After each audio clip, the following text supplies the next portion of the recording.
Le voy a dar la bienvenida en este momento a nuestro invitado. Se trata de Álvaro Acevedo Gutiérrez. ¿Quién es Álvaro Acevedo Gutiérrez? Él es licenciado en Filosofía y Letras, psicólogo, comunicador social, magíster en Historia, docente universitario y escritor.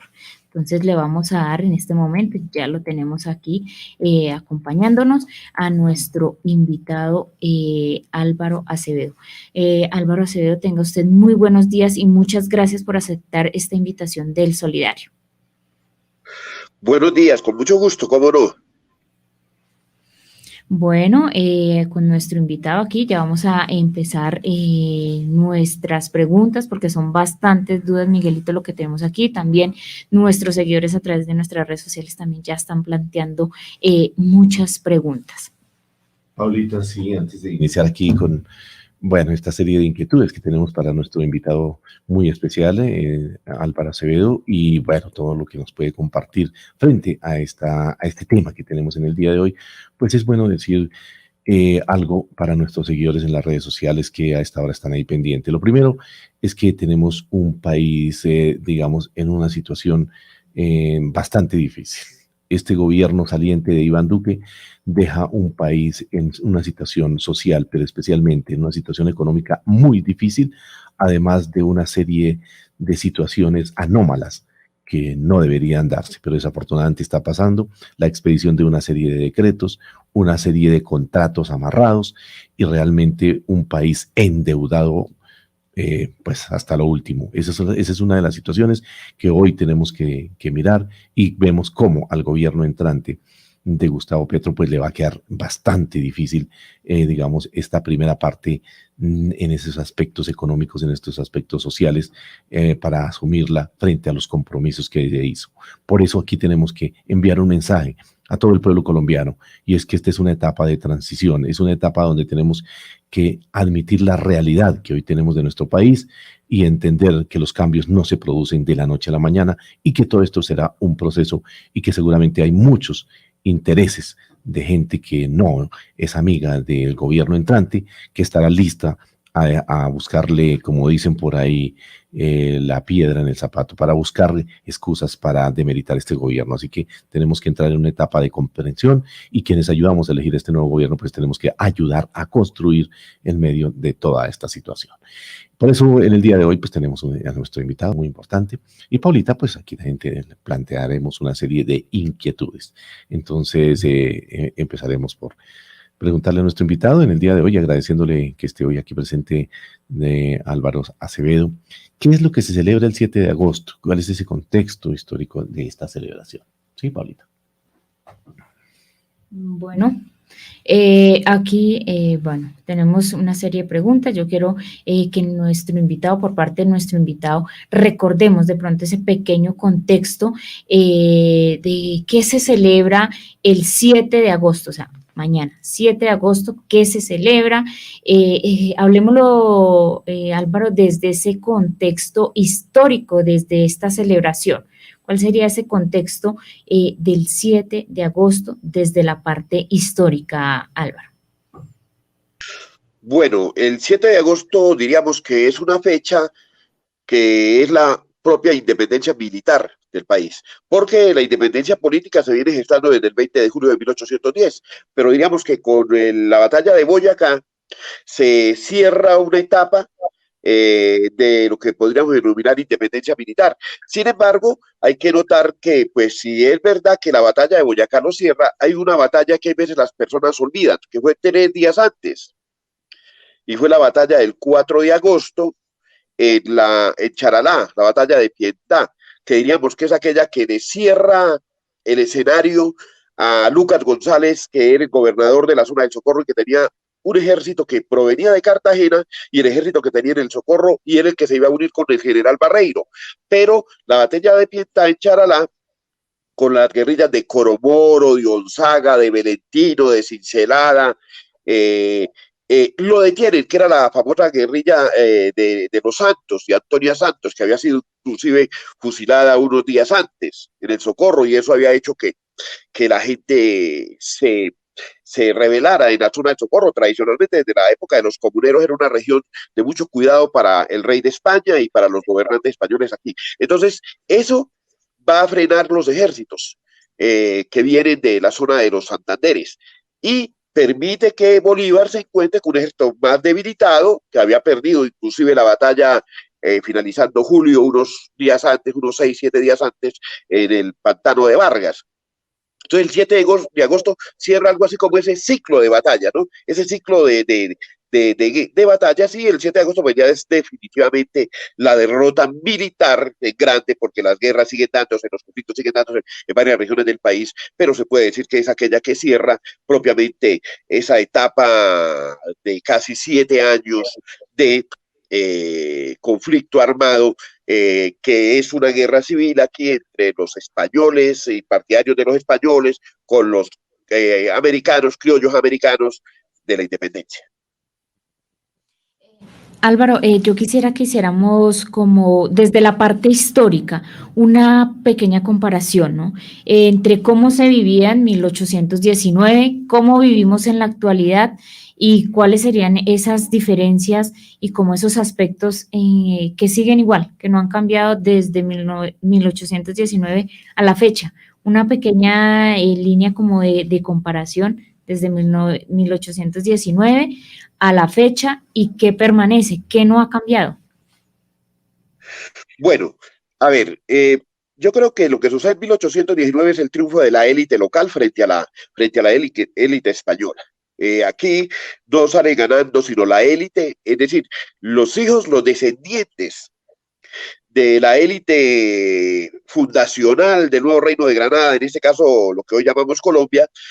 Es una élite que se había afincado desde el siglo XVI con los fundadores de las distintas ciudades, con la formación de las encomiendas, con el desarrollo de una sociedad cooptada por un pequeño grupo descendiente de los españoles. El mismo Memorial de Agravios de Camilo Torres lo señala. Es que nosotros, nuestros padres, le dieron un reino a España y España se está portando mal con nosotros. Pero él no habla de indígenas, no está hablando de esclavos, no está hablando de blancos pobres, españoles, no, está hablando era de la élite poseedora de las tierras y poseedora de todos los bienes y de todas las riquezas que había obtenido durante los 3 siglos coloniales. Entonces, el 7 de agosto sencillamente es el triunfo de una élite local sobre la élite élite administrativa enviada por los españoles, y esa élite de españoles prorrealistas aquí, que eran altos comerciantes, tenían buenos niveles económicos, etcétera. Entonces, una élite de criollos americanos que se revela.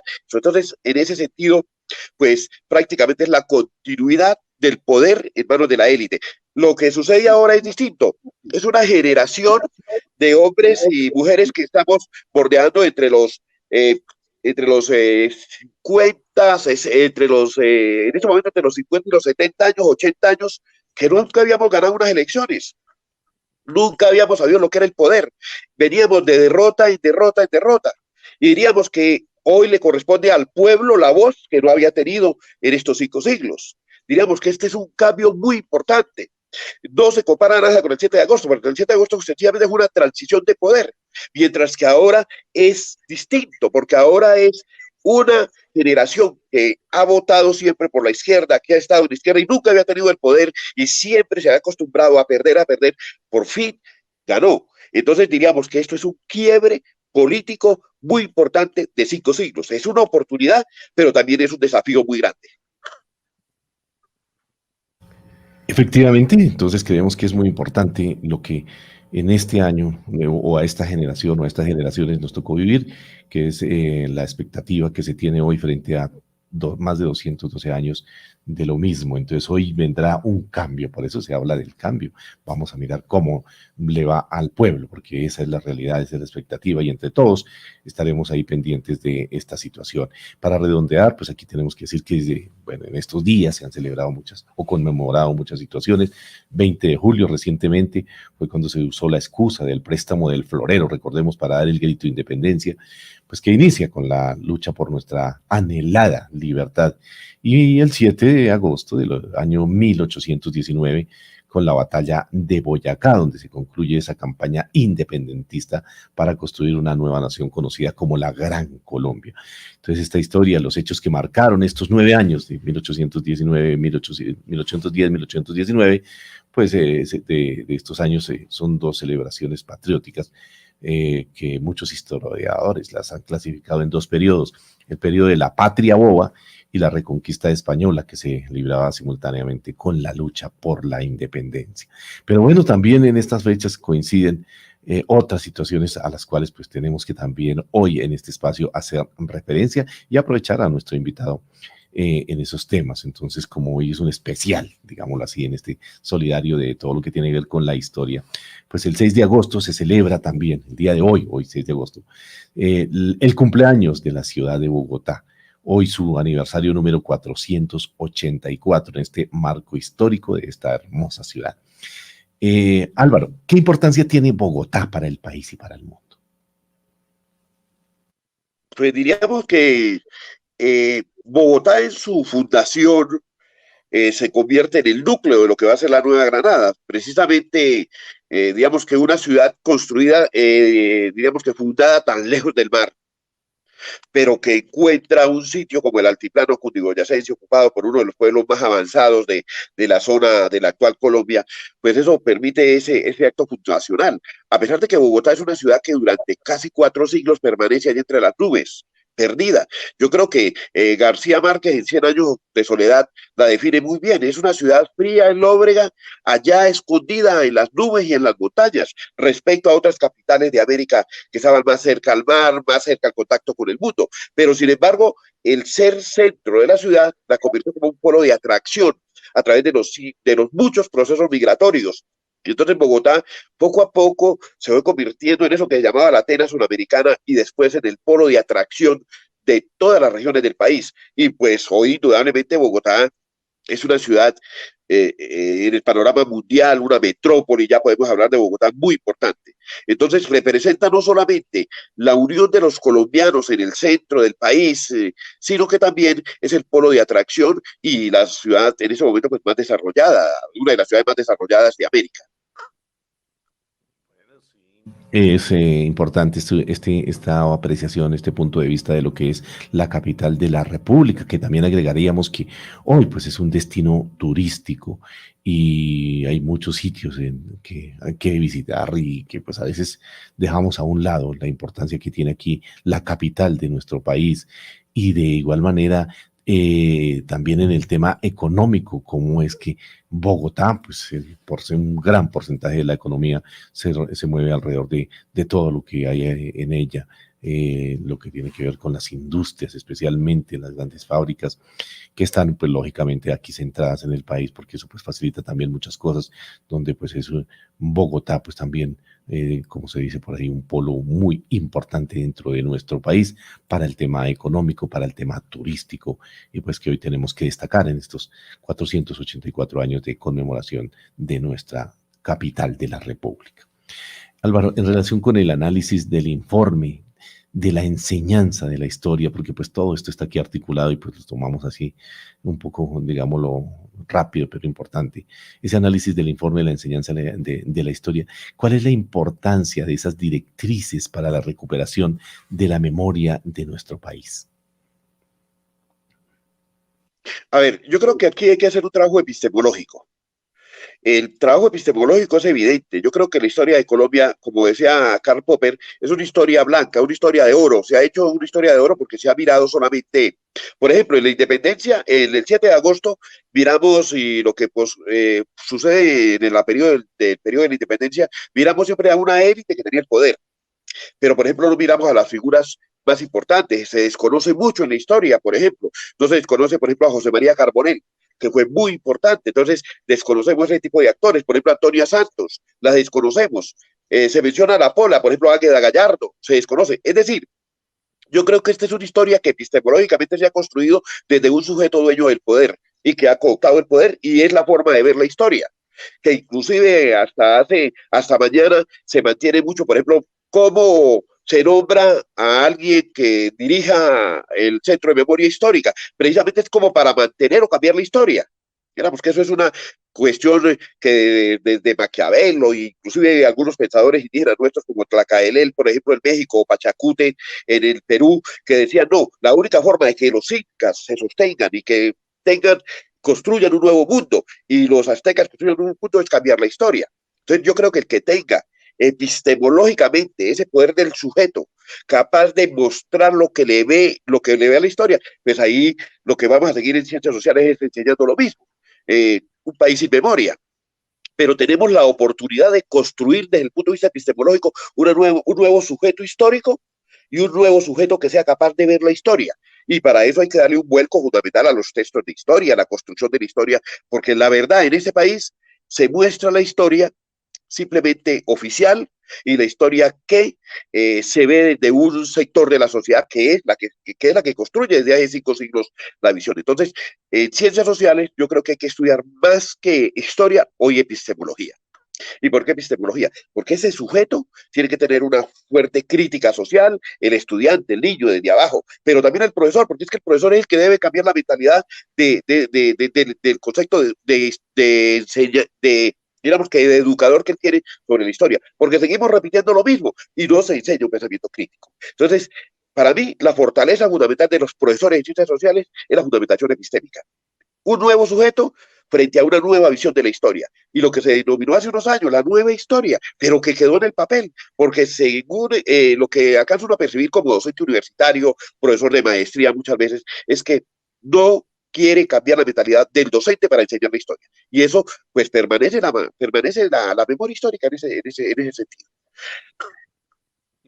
Importante esta apreciación que nos da aquí Álvaro en el día de hoy, y aprovecho aquí también antes de ir a una pequeña pausa para hacer una invitación también en lo que tiene que ver con la historia desde la Federación Colombiana de Trabajadores de la Educación, pero especialmente desde la Comisión de la Verdad. Entonces, este próximo 12 de agosto. Entonces invitamos a todas las comunidades educativas, nuestra audiencia, la mayoría son pertenecientes a comunidades educativas, bien sea como maestros, bien sea como estudiantes, como padres de familia, a ese lema, más que lema, a esa parte de la historia que no podemos dejar a un lado, y es la escuela abraza la verdad. La escuela abraza la verdad. Este 12 de agosto se inicia todo este proceso, para poder que en las instituciones educativas no se olvide lo que estamos hablando aquí de la historia y esa parte tan dolorosa que ocurrió en nuestro país y que no podemos dejar en el olvido y que debe ser parte de la historia de nuestro país. Entonces también esa es la invitación. Entonces 12 de agosto, tu escuela también puede abrazar la verdad. Son las 10 de la mañana, 37 minutos. Le voy a pedir un favor a Álvaro para que nos regale un minutico mientras vamos a un breve compromiso institucional, pero ya regresamos de igual manera a nuestros seguidores en las redes sociales. A las 10:38 de la mañana retomamos aquí con más información, con nuestro invitado, por supuesto también a través de nuestras redes sociales, ahí participando nuestros seguidores. Y bueno, yo quisiera preguntarle a Álvaro, hace unos minuticos estábamos hablando de ese país sin memoria, de esa parte pedagógica. Yo quiero, hacer como dos preguntas en una. Álvaro, ¿cree usted que digamos que ya de lo que nos ha venido contextualizando, eso nos convierte en un país sin memoria histórica, digamos en esa parte? Y pues, ¿cuál sería igualmente la importancia de la historia en los colegios y la formación de esos valores ciudadanos en los estudiantes que están en este momento en nuestro país? Sí, indudablemente este es un país sin memoria. Es decir, yo creo que esto es una especie de narcotización de la mente. Digamos que es narcotización de la mente, una mente adormecida. Y eso es lógico, porque es que si usted mira frente a lo que hace la escuela, el 90% de los jóvenes absorben información oficial frente a lo que pueden recibir en la escuela. Entonces, que inclusive pues los medios de comunicación aquí pues son cooptados. Digamos que este es un estado cooptado en todos los escenarios, cooptado en lo político, cooptado en lo social, cooptado en lo económico, cooptado en lo cultural, cooptado en lo religioso, cooptado en todo. Es decir, hay una élite en el poder que quiere mostrar una cara del país, y eso lleva a que la inmensa mayoría de la población pues se someta a esa situación de adormecimiento y de narcotización de la mente.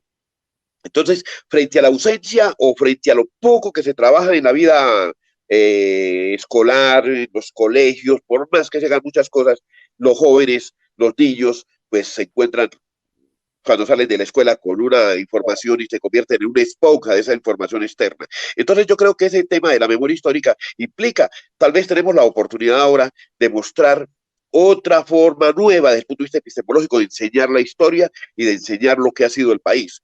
Pero no es fácil, porque si volvemos nosotros a la alegoría de la caverna de Platón, allá todos en la caverna amarrados por diferentes motivos, porque las cadenas en nuestro país han sido simbólicas hoy, simbólicas en el sentido de que son unas cadenas donde nos permiten atados a los medios de comunicación, a la versión oficial del Estado, en todas sus facetas. Entonces es muy difícil y se necesita, como diría Platón, un verdadero cambio epistemológico para ser capaz de retar, buscar la verdad y salir del camino. Y pues en una sociedad llena de confort, donde las redes sociales, los medios de comunicación no permiten en ocasión que el hombre vea la verdad por su propio medio, porque además somos perezosos, porque además somos muy conformistas, pues alegóricamente salir de esa apariencia que vemos en la caverna y buscar ese camino duro de estudio, de pensamiento crítico, de cuestionar todo esto y salir de esa caverna hacia buscar el sol, hacia buscar la verdad, pues no es fácil. Precisamente ese es uno de los grandes retos que tiene hoy con un nuevo país el docente. Pero no es fácil porque es que la realidad es otra. Usted lo ha dicho, Álvaro, la realidad es otra. Bueno, yo quisiera conocer su opinión en cuanto a la controversia que ha tenido el ministro Alejandro Gaviria en relación a la invitación para que se promueva el informe de la Comisión de Paz. ¿Cuál es ese interés de esconder, pues, como la verdad es del análisis de nuestra historia de la guerra, de lo que nos ha tocado vivir en Colombia? Mire, yo creo que si hay una de las cosas, hay que empezar por la cabeza de todo el proceso, la JEP. La JEP, hay personas que hablan y no conocen ni siquiera qué es la JEP. ¿Por qué? Porque es que se ideologiza. Y lógicamente hay una manipulación ideológica del pensamiento de los colombianos para decir que la JEP es un desastre, que la JEP no, cuando no conoce qué es la Justicia Especial para la Paz. Empezando por eso. Ahora, cuando se busca el informe, la verdad es que la élite siempre mostró una verdad y mostró unos malos al otro lado. Diríamos que esto es una especie de maniqueísmo ideológico, en el sentido de que los buenos somos los que estamos en el poder y los malos son aquellos que se ponen al poder. ¿Qué es lo que se busca con la memoria? Mostrar que no solamente hubo unos culpables, que fue el proceso con las FARC y los grupos armados, que no son los culpables, que también aquí hay muchos responsables y muchos culpables, inclusive incluye a la sociedad civil, que también tuvieron participación en este conflicto armado. Entonces, lo que se busca precisamente con el informe es mostrar la realidad. Eso no es nada, pero para un gobierno como el que acaba de terminar, que siempre ha querido mostrar la verdad oficial, la versión oficial y no la subversión, o sea, la subversión, la otra versión que tiene el pueblo, pues para ellos un informe que se eduque y que se enseñe y que se muestre, pues es propiamente desmoronar para muchas personas lo que son los ídolos de barro que tuvieron durante 5 siglos la visión de historia del país. Por eso le dije, miren, más importante que el 7 de agosto del año 1819 es lo que está viviendo la coyuntura hoy. Sencillamente, el 7 de agosto fue una transición de poder de una élite que peleaba con otra élite para mantenerse en el poder, mientras que por fin, después de 5 siglos, el pueblo tiene la oportunidad de tener el poder. Eso es muy importante. Y entonces, ahora, frente al informe de la verdad, hay que mostrar eso, hay que mostrar que no solamente fue Tiro Fijo, el Mono Jojoy, etcétera, los culpables y los responsables de la tragedia del país, sino que aquí también hubo unos responsables y unos culpables que quieren evadir de forma mentirosa y borrando la memoria, como les decía, lo de Maquiavelo, lo de Tlacaelén, lo de Pachacute, es decir, ellos han querido permanecer con la verdad. Por ejemplo, nombrar a una persona en el campo de la memoria histórica o en estos últimos 4 años, ¿para qué? Para mostrar otra verdad, la verdad que es la verdad de la disfrazada de mentira. Entonces, eso es importante tenerlo en cuenta. Entonces, es necesario y urgente enseñar esa verdad. Es decir, el informe, la verdad, tiene que conocerlo todo el mundo para saber es decir, para construir un nuevo país hay que partir de la verdad. Y la verdad es que son tan culpables y responsables los unos como los otros. Así es, Álvaro. Bueno, en relación a la posesión de mañana del nuevo gobierno de Gustavo Petro, hay muchos elementos que entran como al cajón del análisis, ¿no? Y yo quiero que partamos de un hecho prácticamente, bueno, mañana es un día histórico para Colombia y arranca una nueva historia, pero así como mañana inicia una nueva historia, hoy termina también una historia para Colombia. Yo quisiera que hiciéramos como un pequeño balance de cuál es ese país que nos dejó Iván Duque. Pues indudablemente las cosas no son las mejores. No, no, este es un país que diríamos que, vuelvo y hablo de un concepto fundamental, ha sido cooptado. Y es un país que ha sido cooptado en todas las estructuras del poder. Y esas estructuras del poder en todos los escenarios le ha pertenecido a una élite que se ha mantenido en el poder. Y lógico, pues no solamente es tener el poder, sino también ser dueños de la riqueza y diríamos que de la cosa pública, de los recursos y de los dineros. Entonces, frente a esa situación aparece una nueva visión de poder, que es un poder popular, que es un poder del pueblo.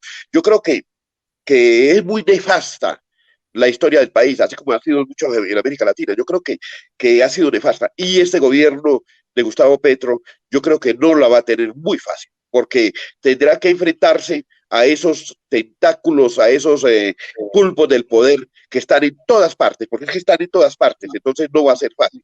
Pero el país que nos deja, la verdad, es caótico, es un país sin esperanza hasta hoy.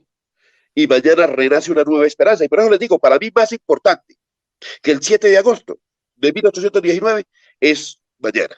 Porque es que mañana es el cambio de... Nadie ha visto, o sea, muy pocos han visto esa dimensión, que por primera vez el pueblo que acompañó a José María Carbonell el 20 de julio de 1810 para que estos señoritos de la élite llegaran al poder, como llegaron efectivamente Jorge Tadeo Lozano, Camilo Torres, el sabio Caldas y otros más, el que se opuso, dijo, no, no, es que aquí el poder no es para ellos, el poder es para el pueblo. Fue muy difícil. Y lo mismo hoy. Entonces, el 7 de agosto hoy es un cambio. Es decir, hay que verlo esto en la gran magnitud. Por primera vez durante 500 años, el pueblo tiene en las manos el poder. ¿En manos de una persona, Gustavo Petro? Claro que sí, pero tiene en manos el poder. Entonces, frente a un país caótico como el que nos dejan, pues renace también, diríamos que un país que nos deja sin esperanza hasta hoy, pero mañana renace una nueva esperanza. Álvaro, habla usted de esperanza y bueno, de toda esta situación de cambio que se da ahora con el electo presidente Gustavo Petro y su vicepresidente Francia Márquez, y donde por primera vez pues se va a tener por parte de la izquierda el poder en Colombia. En su apreciación, Álvaro, ¿cuál es esa proyección y cuáles son, digamos, esas esperanzas que tiene el pueblo colombiano? Pues yo creo que la más importante es que por fin el país mire con otros ojos la realidad y la historia, ¿no? Yo creo que la esperanza está en la verdad, un empoderamiento popular y que pues Gustavo Petro lidere un proceso por medio del cual el pueblo y la sociedad civil, la ciudadanía sea la dueña del poder y que sea capaz de tomar decisiones. Y indudablemente pues eso es el escenario y el espacio democrático y borrar por siempre esa cooptación del Estado. Es decir, es que este es un Estado terriblemente amarrado y terriblemente amarrado por el gobierno de turno, donde tienen los órganos de control, donde manejan todos los escenarios. Entonces, tal vez con Gustavo Petro va a aparecer una nueva oportunidad para que la sociedad civil tenga voz. Lo más importante en este caso, en este escenario, yo creo que la esperanza de Gustavo Petro es que por primera vez la sociedad civil tenga una voz y sea escuchada. Y que sea escuchada por el gobierno, porque al fin y al cabo el que llevó los 11 millones de votantes que forman diríamos que el 25 o el 30% de la población colombiana, el 20%, 25% de la población colombiana, tiene la posibilidad de reclamar también, porque es que el problema no es en ese momento quedarnos callados, porque está no, hay que exigirle al que llega al poder para tener una verdadera transformación del país. Hay situaciones complicadas, digamos, previo a esta posesión del nuevo presidente y pues lo que sigue. Pero hay una serie de incertidumbres que rodean toda esta situación que hoy se vive. Por ejemplo, el incremento de la violencia en nuestro país, la misma actitud de algunas personas que dirigen el tema de los militares en nuestro país o los retirados, la misma actitud de muchos empresarios, pues que no están de acuerdo con esta situación. Es decir, hay unas situaciones un poco complejas en ese sentido. ¿Cree usted que esto trae alguna repercusión y va a complicar un poco toda esta situación en este nuevo gobierno que inicia? Indudablemente, no la va a tener fácil, Gustavo. Petro no lo va a tener fácil. Y va a tener fácil porque es que va a tener muchos enemigos y enemigos detrás del poder, porque es que el poder, si es verdad que se ganaron unas elecciones y que llega un nuevo presidente, él no tiene el poder. La verdad, en este país él no tiene el poder. Él simplemente tiene el respaldo de la ciudadanía y los ojos a nivel internacional, porque frente a, digamos que los ojos de los distintos países, porque es que nadie podía dar un peso que el país más conservador, el país más de derecha en América, llegara a un gobierno de izquierda. O sea, nadie, esto era impensable, esto es impensable. Y saber que derrotar electoralmente hace 2 o 3 meses a la derecha, eso simplemente es un paso. Tener el poder implica el control del Estado y Gustavo Petro no lo va a tener. No tenemos que meternos mentiras. Aquí hay muchos enemigos agazapados, como históricamente ha existido, agazapados y que tienen el poder. Entonces, la cosa no va a ser muy fácil. Hay una cosa que sí puede solventar esto un poquito. Uno, el respaldo de la ciudadanía. Y dos, también, tal vez el peso que se tiene en el Congreso, ¿no? El peso que tiene el Congreso. Yo creo que lo más acertado que hizo Gustavo Petro fue nombrar a Roy Barrera como presidente del Congreso. Yo creo que Roy Barrera es una persona que por haber estado en todas partes tiene muchos amigos en el Congreso y eso le puede facilitar muchas cosas. Porque hay que hacer alianzas. Yo creo que en este caso la alianza era necesaria y tal vez manejar el Congreso le permite de cierta forma tener una especie de control del poder, pero teniendo en cuenta que el poder está en todas partes en el Estado y es una élite que no va a permitir eso. Entonces yo creo que el Congreso de la República y la ciudadanía van a ser el respaldo que tiene Gustavo Petro para hacer el gobierno. Yo creo que ahí va a ser, y a nivel internacional, yo creo que la óptica internacional es muy importante y esa es una de las cosas en las cuales debe trabajar Petro, el frente internacional, para que ejerzan diríamos que vean lo que está pasando en el país, o sea, una visibilización de la realidad política en el país, porque podemos estar, esto no podemos hacer geometría fractal aquí para decir, mire, esto va a pasar aquí. No, la historia tiene unas cosas muy difíciles, pero con esta situación no es muy difícil, por ejemplo, un golpe de Estado, por ejemplo, generar una inestabilidad histórica y real del país. Hay que buscar el culpable y el culpable va a ser Gustavo Petro de todo. Entonces es muy difícil la situación en la que él se encuentra. Es lleno de esperanza, y por eso hay que fortalecer el Congreso de la República, hay que fortalecer la ciudadanía y fundamentalmente las relaciones internacionales para que vean el país. Y si no hay un control interno, exista un control moral desde el exterior, por ejemplo.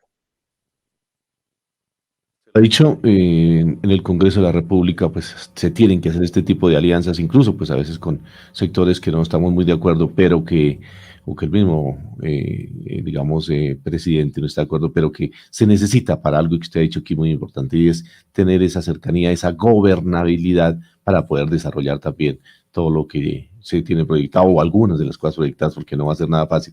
Tengo otra inquietud, Álvaro, y usted habló, bueno, del Congreso. En la parte de la justicia, Petro ya vivió una situación cuando fue alcalde de Bogotá que incluso hasta lo destituyeron. ¿Existe algún tipo de riesgo hoy sabiendo que la Procuraduría, la Fiscalía, la Contraloría, la misma Defensoría del Pueblo, pues están, digámoslo, del lado de este gobierno saliente?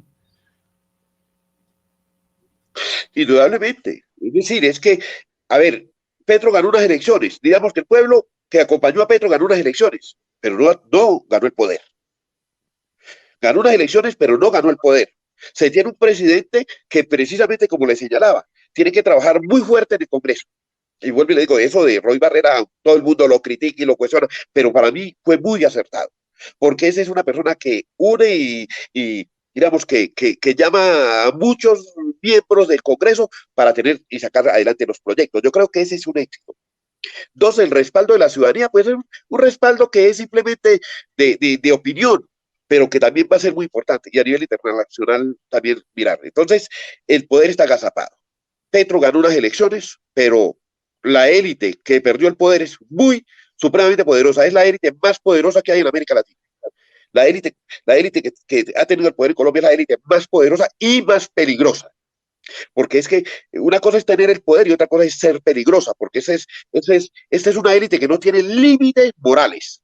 Hay que decir esa palabra muy claramente, no tiene límites morales, y si no tiene límites morales es un riesgo en todo el sentido de la palabra para alguien que ganó las elecciones, pero que hasta ahora va a ejercer el poder y el control sobre el poder que va a ser muy difícil, porque una cosa es ganar las elecciones y otra cosa es tener el poder, y Gustavo Petro no tiene el poder. Bueno, ya para finalizar, en estos últimos minuticos con nuestro invitado en el día de hoy, ¿cuáles serían esas prioridades en su concepto de los 10 días de gobierno? ¿Qué es lo urgente y lo necesario en este contexto? Bueno, yo creo que lo urgente es, lo urgente del gobierno son, bueno, una parte de la ciudadanía queda, yo creo que lo urgente del gobierno es visibilizar este proceso, que sea visible a nivel internacional. Y dos, fortalecer el Congreso. Yo creo que si se tiene un Congreso fuerte que esté con el gobierno, existen posibilidades de ejercer una balanza, un equilibrio de poder contra los que tienen el poder camuflado en el Estado, que lo tienen. Y todos los sectores del gobierno y en el Estado, porque hay que hablar de las dos cosas. Controlan el gobierno, pero también controlan el Estado. Petro no controla, va a controlar ahora el gobierno, pero una sola parte del gobierno ganó unas elecciones, entonces va a tener muchas dificultades. Entonces yo creo que el Congreso de la República es el que va a tener la posibilidad de respaldar los proyectos y la transformación y todas las propuestas que Gustavo Petro hizo en la campaña electoral. Yo creo que para mí lo más importante en estos momentos son esos dos escenarios. La ciudadanía respalda, pero es una buena opinión que puede dar la espalda mañana. Muchas cosas, pero a nivel internacional que se visibilice el país, y a nivel local, indudablemente la fortaleza del Congreso de la República. Yo creo que ahí está la posibilidad del éxito de Gustavo Petro. Bueno, muchísimas gracias. Es nuestro invitado en el día de hoy, nuestro docente universitario Álvaro Acevedo Gutiérrez, que nos ha traído esta importante información. Y ya para finalizar estos últimos 30 segunditos, le queríamos pedir un favor. ¿Cuál es ese mensaje que usted le enviaría a los seguidores de este programa del Solidario, que hasta ahora están ahí pendientes frente a todo este tema que hemos tratado en el día de hoy? Yo creo que para todos los docentes en el país, lo fundamental es que, así como cambia una visión de la historia, también cambiemos nosotros epistemológicamente la forma de enseñar. Y una cosa es enseñar una nueva historia, desde química, desde todos los conceptos, de todos los campos de la educación. Un nuevo docente que mire con más esperanza el país, y yo creo que a partir del lunes vamos a tener esa oportunidad de enseñar esa nueva visión de la historia y esa nueva visión de la realidad. Bueno, muchísimas gracias. Qué importante mensaje que nos ha dejado hoy nuestro invitado, Álvaro Acevedo Gutiérrez. Muchísimas gracias por haber aceptado nuestra invitación. Los micrófonos quedan abiertos. Seguramente tendremos la posibilidad de volver a interactuar con usted. Gracias, Álvaro, por la participación en el día de hoy.